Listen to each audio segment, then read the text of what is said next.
Should you get and build Ray? Short answer, probably yes. Long answer, this entire video. オペレーター試験に合格したよ。ドクター、ロドスからのお誘い、ありがとう。あの探求の旅は終わったけど、次はこの船で新しい目標を見つけようと思ってるんだ。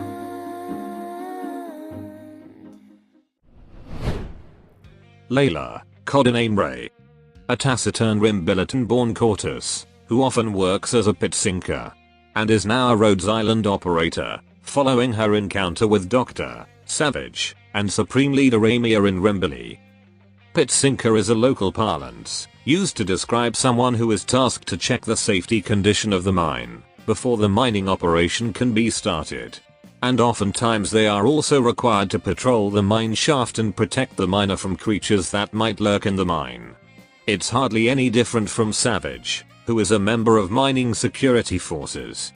But what makes it so different is that pit sinkers are a lone individual, without company to back them up, and is often hired by a small private mining company. So knowing how dangerous this line of work can be, as well as her experience living amongst hunters in her childhood, it's no surprise that despite having no combat experience, Ray's physical exam is noted to be excellent. Some other interesting things about Operator Ray is that she uses her own special crossbow for field missions, and owns a sand beast that seems to have been with her for a long while. That assists her when she is still working in the mine. But for whatever reason, she didn't give the little guy a name. Alright, Ray is our first 6-star in the Hunter Sniper archetype. The first hunter we got is rather underwhelming. But don't let that make you think Ray is the same. As with her abilities, she could be considered one of the best snipers in the game. Okay, let's talk a bit more about her archetype. Hunter is rather unique, because they require ammunition to attack. And each time they attack, they will use that ammo, and each hit will multiply the damage. With them generate new ammo whenever there's no target in range. But if they keep on attacking and run out of ammo, their attacks will become really slow, because they need to load a new ammo first before shooting. Which by the way, their reload time is the same as their attack interval. And sadly, you can't change their reload speed by something like attack speed buff. Because of this ammo mechanism, and their typical high DPH, hunters are best used to target a specific enemy, or use them in a stage with infrequent enemies. Moving on, this is her stats. Thanks to her archetype, Ray has a very big attack stats. This combined with a multiplier from her trait and talent that we will talk about soon, makes Ray's normal attacks able to deal decent damage to enemies with B defense level. All of this with a relatively quick attack interval. Well, as long as she doesn't run out of ammo. The cost and her defensive stats are also average, and typical for what a ranged unit gets. Now let's talk talents. All of her talent mostly work to increase her damage potential. But her talent 1 also allows her to summon her tactical capybara anywhere within her range. It is used as a range extension. Ray will start prioritizing anyone in the Sand Beast range. And when Ray attacks an enemy in the Little Bro's range, her damage will multiply. This talent is very helpful and makes her unique, because so far it makes her the only sniper with a summon-able companion, or devices. And makes her somewhat restricting range, much more flexible. But keep an eye on the Sand Beast, because it won't stay forever in the field, and take some time to be redeployed again. But don't you worry, the Sand Beast has 0 block, and cannot be targeted by enemies. Talent 2 is more simple, but still very helpful, as it will increase her attack if she attacks the same target, and the bonus can stack up to 3 times. This of course doesn't have a time limit, but will be reset whenever she attacks a new target. Then this is her pot upgrade list. It does a pretty good to increase her damage output, and decreasing her cost if you find it too high. But overall, much like everyone else, she's fine even without extra pot. Now this is her module. That should be released during Ulpianus debut event. Which is still a long way for us global dwellers. Currently all hunters have the X module, which will make them load to ammo when their ammo is empty, as well as increasing a variety of stats for A. As for the upgrade, it will enhance her first talent, increasing the damage multiplier. And for the new thing, the Sand Beast redeploy time will be reduced by 5 seconds on each level. I think this module is useful, and I recommend you unlock and upgrade it, if Ray is your main physical dealer, or you use her often. Aside from the bigger multiplier, loading to ammo instead of 1, is going to be helpful for her best skill, her S3. So that Ray can shoot more in this short duration skill.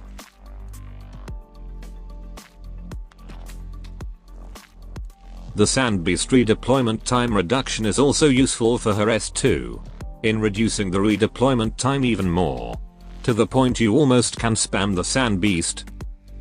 And for her S3, considering you most likely want to deploy the Sand Beast when using that skill, the Sand Beast redeploy time now matches with the skill cooldown, if Ray manages to defeat an enemy. Okay, moving on to her skills. You will most likely just use her S3, but let's see what the first skill can do. Skill 1 will make Ray hold 2 special bullets, so that the skill can be activated even without any of her tray ammo. Once activated, she will deal high physical damage to the target, as well as pushing them with a significant force at M3. And if Ray manages to defeat someone with this, her next reload will load 2 bullets. The damage this skill offers can make Ray easily defeat normal, or even some elite enemies. And I think the push mechanism on this also makes Ray a pusher with the longest range. Might be useful to push a far away enemy if no one else can do it. But honestly, the push is way too situational. And funny enough, oftentimes the enemies that she can actually push will be instantly defeated due to the skill high damage. Then let's see her skill 2. The passive effect will make the Sand Beast keep every bullet that Ray shoots in its range. And when retreated, Ray will get all of those bullets held by the little bro. And when it activates, Ray will get attack bonus, her range expands a little bit to the side, and the Sand Beast redeploy time is reduced. But the best part is, this skill has infinite duration. Due to its nature, it's perfect to be used if Ray is going to attack almost non-stop. Or you just like AFK skill. Although you are required to macro her Sand Beast, to make the most out of it. Luckily her module has a very big impact on this skill, so that you can use her Sand Beast even more frequently.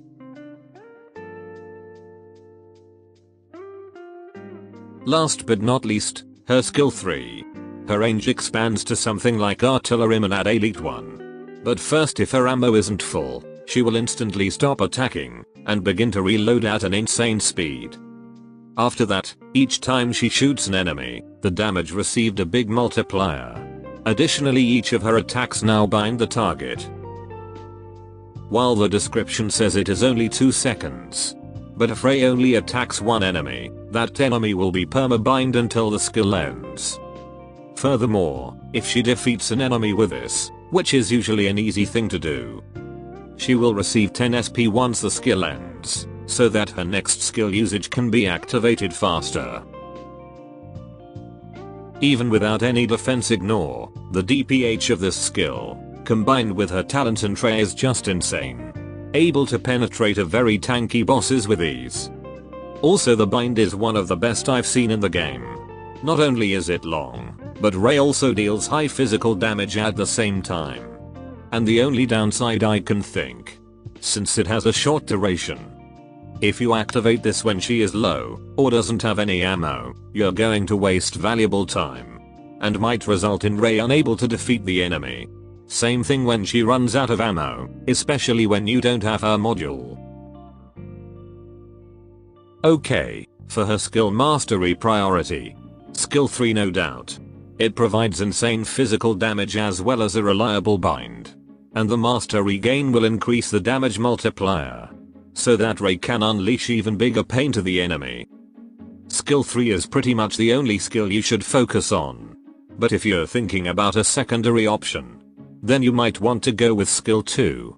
The mastery gain focuses on increasing her attack bonus and decreasing the sand beast redeploy time by -40% at M3. As for her base skills, when making elite materials, the byproduct rate is increased by 80%.